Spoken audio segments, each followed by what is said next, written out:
Assalamualaikum warahmatullahi wabarakatuh. Perkenalkan, nama saya Zerintan Fahmi dengan NIM 24030214090 dari kelas M24D.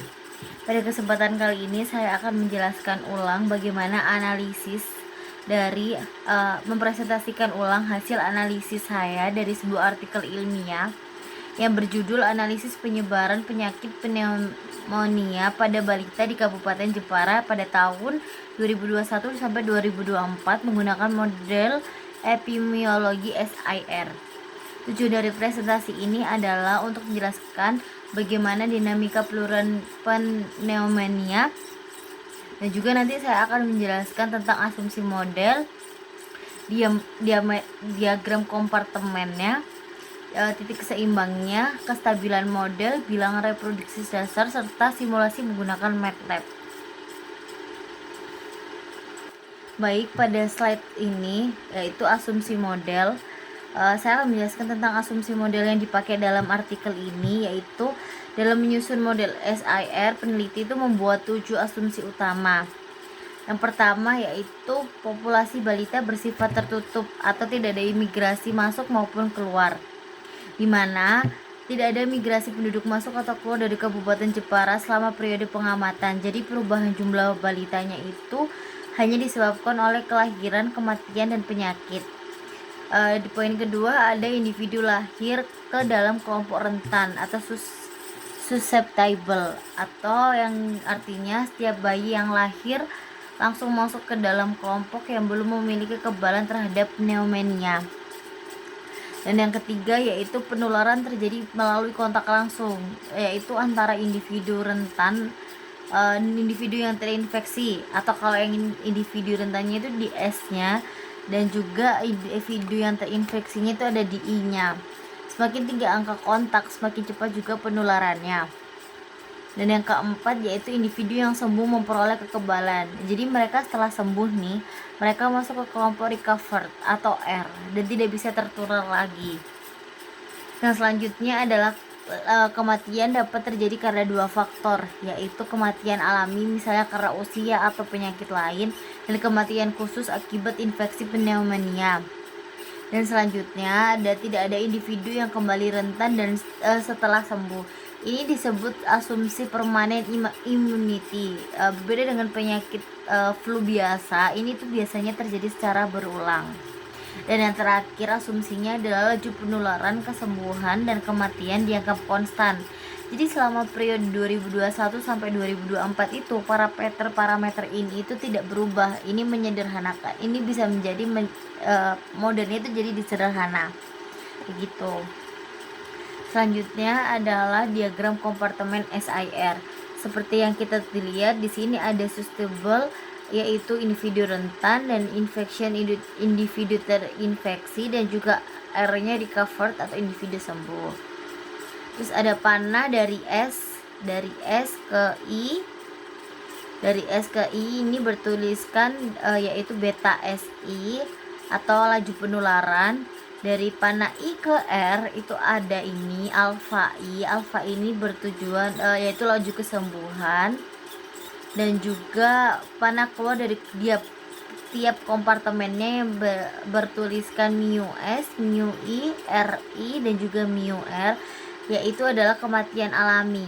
Yang ini mu S, mu I, dan juga mu R. Yang mu RI ini beda lagi, itu adalah khusus dari I. Ini ada 2, jadi panah kematian itu ada 2 karena yang saya sebutkan tadi. Jadi ada 2 kemungkinan, yaitu karena memang dari virus pneumonianya atau juga dari kematian alami seperti faktor usia dan lain-lain. Dari diagram ini kita bisa kita dapat menyusun persamaan diferensial biasanya, atau abis ini yang kita jelasin, yang bisa abis ini saya jelasin. Dan selanjutnya yaitu model persamaan diferensial. Seperti yang kita tahu di sini di laporan saya, yaitu model SIR yang digunakan yang pertama adalah DS per DT alfa beta SI min mu S. Itu artinya interpretasinya itu Populasi rentan itu bertambah karena kelahiran atau yang lambdanya.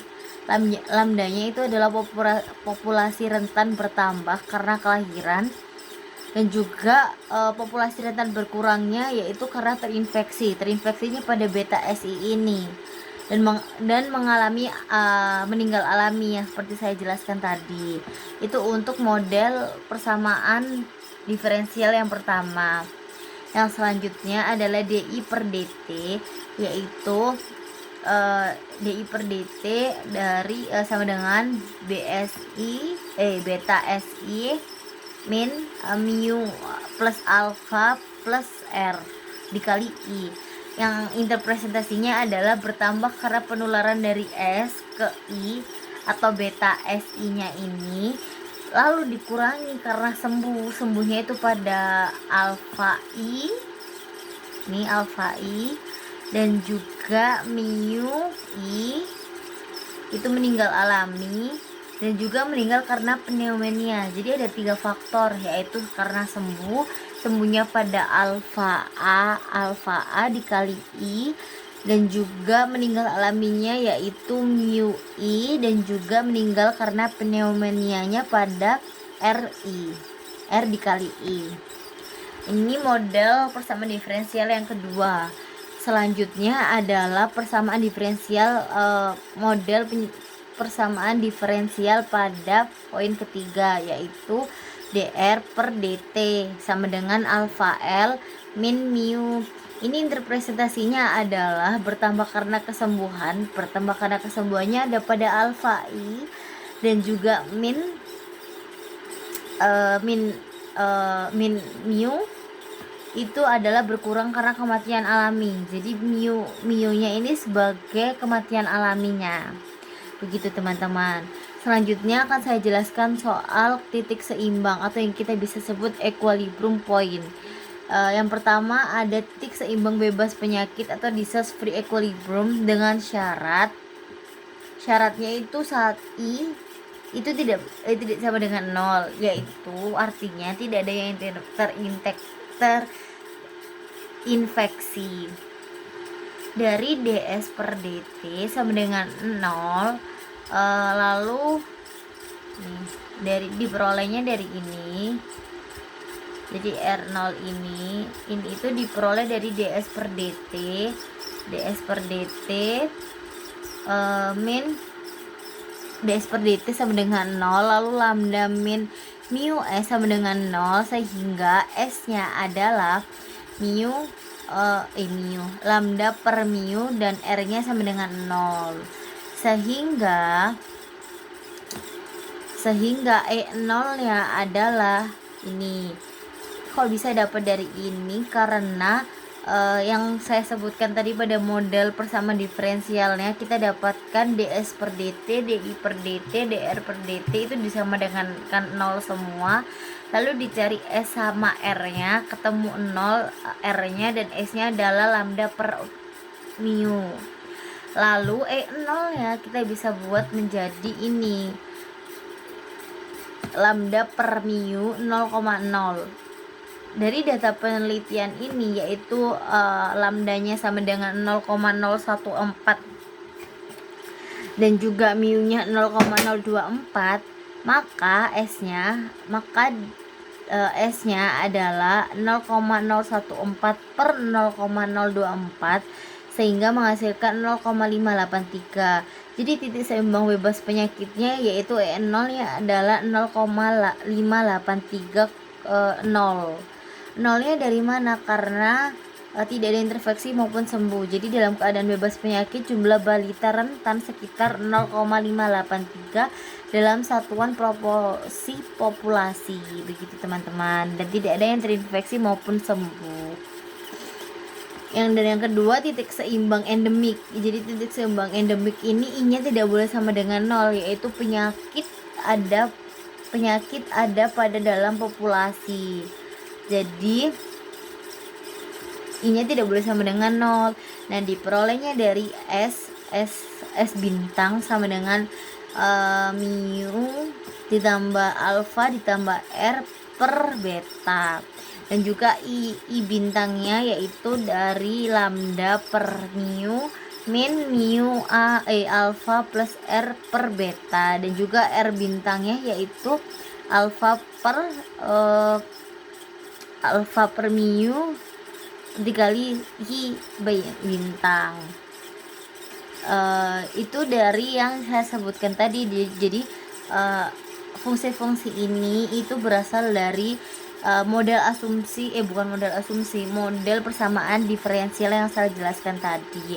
Jadi ada DIDT, DSDT dan juga DRDT itu disama dengan K0 semua, menghasilkan ini. Sehingga E bintangnya yaitu S bintang, I bintang dan R bintang.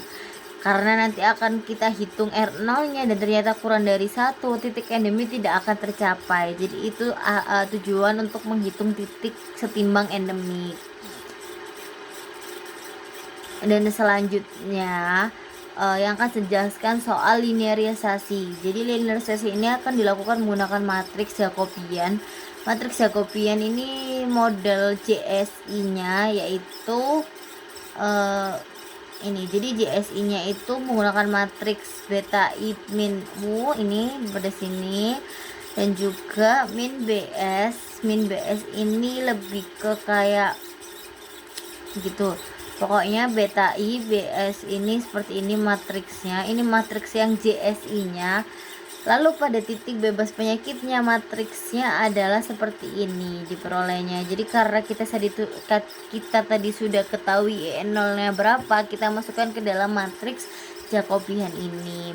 Dengan nilai eigen dan kriteria kestabilan yaitu persamaan karakteristiknya yaitu seperti ini.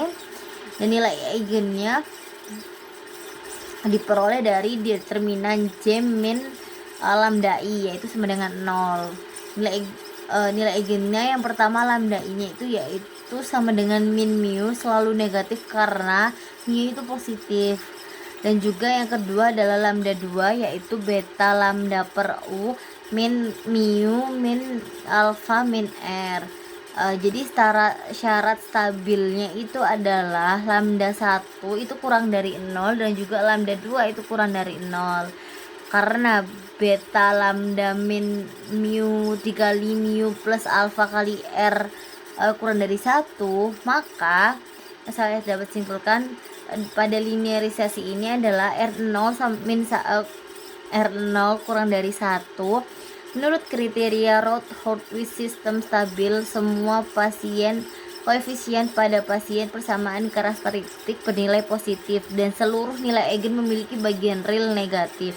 Karena syarat tersebut terpenuhi, maka titik seimbang bebas penyakit bersifat stabil asimptotik lokal begitu. Jadi semua nilai eigen memiliki bagian real negatif yaitu lambda 2 nya kurang dari 0. Dan yang selanjutnya adalah bilangan reproduksi dasar. Jadi bilangan reproduksi dasar adalah R0 dan rata-rata jumlah individu rentan yang terinfeksi oleh suatu individu terinfeksi selama masa infeksinya. Jadi tujuannya R0 itu adalah itu. Rumus yang diperoleh adalah R0 beta lambda per mu dikali mu plus alpha kali R. Lalu disubstitusi dari data penelitian Kabupaten Jepara menghasilkan betanya 0,001 seperti yang dilihat di layar ini. Ini adalah hasil dari substitusi parameter dari data penelitian yang ada di artikel. Begitu teman-teman. Diperolehnya R0 0,057 ini dari mana? Dari yaitu R0 nya yang saya sebutkan tadi rumusnya yaitu B lambda menghasilkan 0,001 dikali 0,014 per 0,024 dikali 0,024 ditambah 0,999 dan juga ditambah 0,003. Akhirnya menghasilkan lebih mendekati dengan 0,000057 seperti yang ada di gambar ini. Dan interpretasinya adalah jika R0 kurang dari lebih dari 1, penyakit menyebar dan berpotensi menjadi wabah. Dan yang kedua, jika R0 kurang dari 1, penyakit akan menghilang secara bertahap. Karena R00,00005 yaitu kurang dari 1, maka pneumonia pada balita di Kabupaten Jepara tidak menimbulkan wabah dan cenderung menghilang seiringnya waktu. Jadi dari hasil analisis yang di atas tadi yaitu menyimpulkan bahwa ternyata R0-nya itu kurang dari 1, yaitu penyakitnya nanti akan menghilang secara bertahap gitu teman-teman. Untuk simulasinya seperti ini, parameter simulasi yaitu kita menggunakan beta, alfa, mu, r, dan lambda. Masing-masing dimasukkan yaitu seperti ini grafiknya. Ada yang naik, ada yang turun. Jadi simulasi numerik menggunakan MATLAB dengan parameter yang sama ini bisa kita lihat perilaku sistem dari waktu ke waktu. Dari grafik ini kita bisa sebutkan jumlah balita rentan S-nya menurun secara perlahan dari nilai awal penurunannya, jadi karena kelahirannya tidak cukup besar untuk menggantikan yang meninggal atau sembuh. Terus yaitu selanjutnya jumlah bayi terinfeksi tetap sangat rendah sepanjang waktu, tidak pernah terjadi lonjakan kasus, grafiknya hampir data dekat 0. Dan yang ketiga jumlah balita sembuh R. Jadi sembuh R-nya ini yaitu meningkat secara bertahap karena individu yang terinfeksi maupun sedikit akhirnya sembuh dari masuk ke kelompok R. Terus tidak terjadi outbreak atau yang tidak ada peningkatan kasus secara tiba-tiba. Jadi dari grafik MATLAB ini yang seperti kita lihat di gambar, ini ada dua grafik dari 0,6 menurun dan juga dari 0 naik. Tetapi tidak ada peningkatan secara khusus secara tiba-tiba, maksudnya peningkatan khusus secara tiba-tiba. Terus sistem menuju kondisi bebas penyakit yaitu yang saya sebutkan tadi di R0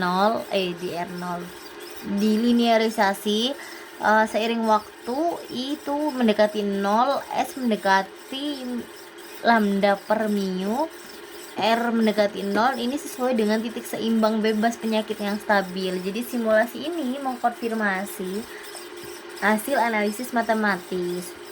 Kesimpulan yang dapat saya ambil yaitu model SIR menggambarkan penyebaran pneumonia pada balita di Kabupaten Jepara tahun 2021 sampai 2024 berdasarkan analisis diperoleh dari titik keseimbangan bebas E0 0,583 yang stabil, nilai bilangan reproduksi dasar R0 sama dengan 0,0057 kurang dari 1 menunjukkan bahwa setiap balita terinfeksi hanya mampu menularkan penyakit pada kurang dari 1 individu rentan, sehingga pneumonia tidak menjadi wabah dan akan menurun seiring perjalannya waktu.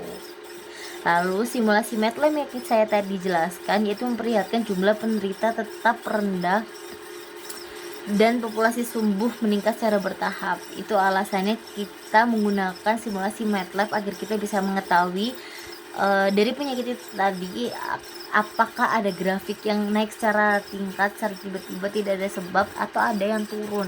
Kalau semakin naik yang artinya yaitu populasi sembuhnya itu semakin meningkat, dan juga penyakitnya akan semakin dari grafik turun menggambarkan bahwa penyakitnya makin lama makin hilang seiring berjalannya waktu. Begitu teman-teman. Jadi saya sudah jelaskan soal hasil analisis saya dari artikel ini. Apabila salah kata atau saya kurang menjelaskan, saya mohon maaf sebesar-besarnya. Sebelumnya terima kasih sudah menonton video ini. Sampai sini saja saya membedah artikel ini. Jadi apabila ada salah kata mohon dimaafkan. Wassalamualaikum warahmatullahi wabarakatuh.